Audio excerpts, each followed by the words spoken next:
క్రైస్తవుల ఆడోళ్ళని చెరుస్తామని పబ్లిక్గా చెప్తాడా? పోలీసు వాళ్ళు దాన్ని సుమోటోగా తీసుకొని, హైకోర్టు దాన్ని సుమోటోగా తీసుకొని వెంటనే కేసు పుట్టప్ చేసి వాడిని అరెస్ట్ చేయాలి కదా. ఇలాంటి ప్రకటనలు వాడు చేయడానికి వాడికి ఎన్ని గుండెలు బలుపా ఏంటి? ఛత్తీస్గఢ్లో మార్చి 1వ తారీఖున మేము క్రైస్తవ అమ్మాయిలందరినీ కూడా వాళ్ళ ఇళ్లల్లో జొరబడి వాళ్ళ మీద అత్యాచారాలు చేస్తాము అని ఒక దుర్మార్గుడు ప్రకటించాడు. వాడి పేరు ఆదేశ్ సోని. ఆదేశ్ అతని పేరు ఆదేశ్ సోను.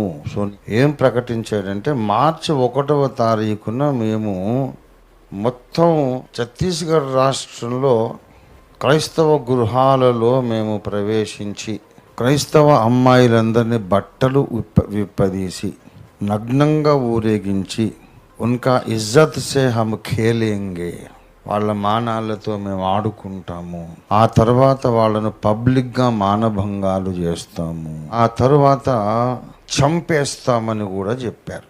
తర్వాత చిన్న పిల్లలు, క్రైస్తవ కుటుంబాలలో ఉండే చిన్న పిల్లలను కూడా కాట్ దాలేంగే, హమ్ కాటేంగే ఉన్లో, చిన్న పిల్లలను ఏం చేస్తారట? కోసేస్తారట. కోళ్ళను కోసినట్టు కోసేస్తారట. ఎంత దారుణమో చూడండి.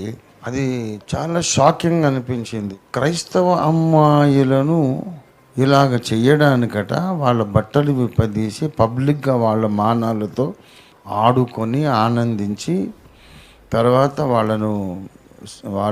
వాళ్ళని రేపు చేసి చంపేస్తారట క్రూరంగా. వాళ్ళ పిల్లలు, చిన్న చిన్న పిల్లలు ఉంటే వాళ్ళని కూడా మెడకాయ కోసేస్తారట. ఇలా చేయడానికి నాకు 50,000 మంది కార్యకర్తల అవసరం ఉన్నది. అప్పుడు మనం ఈ మహా కార్యక్రమంలో మనం విజయం సాధిస్తాము అంటున్నాడు అతడు. 50,000 మంది అట కార్యకర్తలు కావాలి.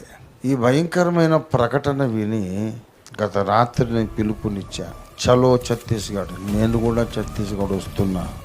నాతో పాటు ప్రతి అగాపే సంఘము మొత్తం రావాలి ఛత్తీస్గఢ్, ఎలాగైనా రావాలి. నేను ఉదయం నుంచి రాత్రి దాకా నేను నిరాహార దీక్ష చేపడతాను.